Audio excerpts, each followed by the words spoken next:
Now, let's come back home, and students of Victoria's Mowbray College in years prep to 10 will make their way to school for the very last time this morning. The school in Melbourne's West is set to close today after being forced into administration with $18 million in debts. So far, last-minute pleas by the school community for a bailout have fallen on deaf ears. Raoul Malhotra is from the Mowbray Parent Action Committee and he joins us now in the studio. Good morning. Thanks for your time. Morning, Karina. How did the school find itself in $18 million debt? School has gone gradually into this debt, trying to finance the things through a sound funding, like to get the buildings and all those assets which they built up over the 30 years. School has got assets of around in excess of $40 million currently. Only issue school has right now are no cash flow or actual cash to pay its teachers or its creditors right now. That's where the school is. The way school went over there, over the years, there was mismanagement which we can say now, but over the years, like some of the students couldn't pay the fees and school kept on. There are like $2.2 million of unpaid fees. There's some buses which were not viable. They kept running to aid the school, like to keep the education of the students. But also there are some facts as well, like the bank didn't give enough time to the board to resolve the situation or inject the funds to make it solvent and let it trade.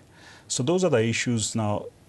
Again, the board which worked before, they tried their best, like we give them all what they did, and still like they gone into voluntary administration because they couldn't get a solution on time.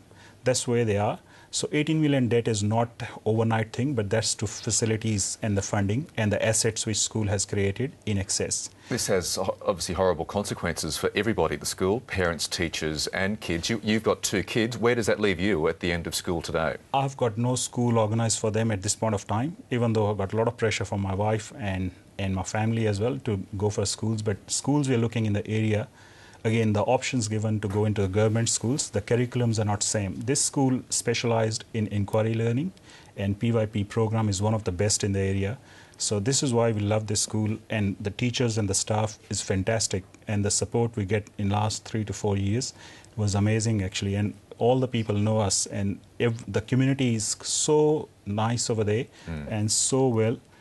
It's amazing actually what we have, and again, we never realize unless things are going, but we are here now to act on the behalf of all the parents, and only thing we need is the time to resolve the situation. We got a new committee made up now of the professionals, those who can resolve the situation and do the things right.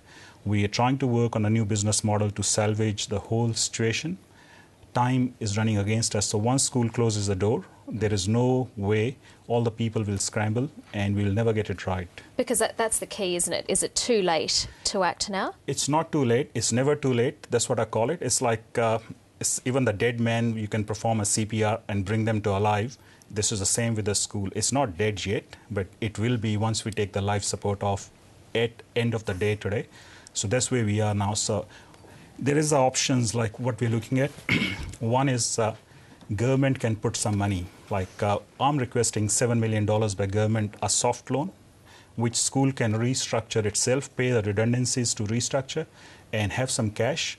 Now the reason I'm saying $7 million to the government pays to the government schools about $13,000 per student. Independent schools gets only about $6,000 per student. So there's a gap. Imagine all this 1,100 students go to government schools. Government will be funding in excess of $7 to $8 million every year for the Mowbray students to go into government schools. What they're funding now, over the 10 years period, government will pay $80 million extra, which taxpayers like us are funding to the government. So that's roughly about $800. Like all the independent schools are actually funding about $800 per taxpayer in Victoria. And the facts are there on Independent Schools Victoria site. Lakshmi, how are you this morning?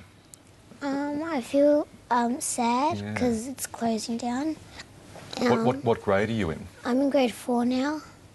So I really like this school. Why do you like it?